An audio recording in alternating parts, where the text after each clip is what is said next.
بسم اللہ الرحمن الرحیم۔ السلام علیکم ورحمۃ اللہ وبرکاتہ۔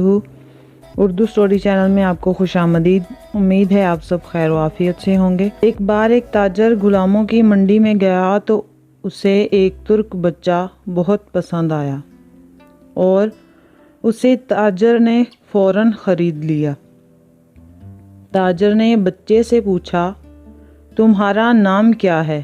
لڑکے نے جواب دیا، جناب، میں اپنا نام بتا کر اپنے نام کی توہین نہیں کرنا چاہتا۔ میں غلام ہوں، اس لیے آپ جس نام سے پکاریں گے وہی میرا نام ہوگا۔ تاجر کو اس جواب پر حیرت ہوئی، لیکن اسے یہ بات پسند بھی آئی کہ بچے میں عزت نفس کا احساس باقی ہے۔ تاجر نے اس بچے پر خاص توجہ دی اور اس کی تعلیم اور تربیت کا انتظام کیا۔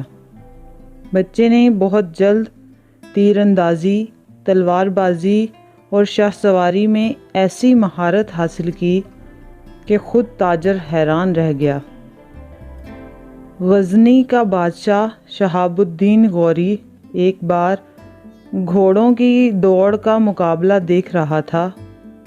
تاجر اپنے غلام کو لے کر اس کے پاس پہنچا اور کہا کہ حضور، میرے اس غلام کو گھڑ سواری میں کوئی نہیں ہرا سکتا۔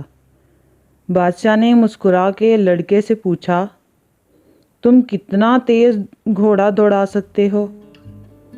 لڑکے نے نہایت ادب سے جواب دیا، حضور، گھوڑے کو تیز دوڑانے سے زیادہ ضروری اسے اپنا مطیع بنانا ہوتا ہے۔ غوری نے چونک کر اسے دیکھا اور ایک بہترین گھوڑا اسے دیتے ہوئے کہا، لڑکے، تم اس گھوڑے کو اپنا مطیع و فرما بردار بنا کر دکھاؤ۔ لڑکا اچھل کر گھوڑے پر بیٹھا اور کچھ دور اسے چلا کر لے گیا اور پھر پلٹ کر واپس آیا۔ لوگ یہ دیکھ کر حیران رہ گئے کہ واپسی میں بھی گھوڑا اپنے سموں کے نشان پر ہی چلتا ہوا آیا۔ سلطان غوری نے سوچا، جو شخص ایک جانور کو اس طرح اپنا فرما بردار بنا سکتا ہے، اس کے لیے انسانوں کو فرما بردار بنانا کیا مشکل ہو سکتا ہے۔ اس نے فوراً اس غلام کو خرید لیا، جس کا نام قطب الدین تھا۔ ترکی میں ایبک انگلی کو کہتے ہیں اور شل کا مطلب ہوتا ہے ٹوٹا ہوا۔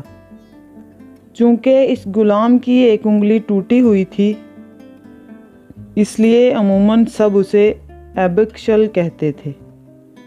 پھر ایبک اس کے نام کا جز بن گیا اور اس نے قطب الدین ایبک کے نام سے ہندوستان پر حکومت کی۔ دہلی کی قوت الاسلام مسجد اور قطب مینار اس کی یادگاریں ہیں۔ یہ تھی آج کی ہماری ویڈیو۔ امید ہے آپ کو ہماری ویڈیوز پسند آ رہی ہوں گی۔ اگر آپ ہمارے چینل پر نیو ہیں تو ہمارے چینل کو سبسکرائب کریں اور ساتھ ہی بیل آئیکن کے بٹن کو ضرور دبائیں تاکہ آئندہ آنے والی ویڈیو آپ تک بر وقت پہنچ سکے۔ نیکسٹ ویڈیو تک کے لیے اپنا خیال رکھیں اور اپنے ساتھ جڑے لوگوں کا بھی خیال رکھیں۔ اللہ حافظ۔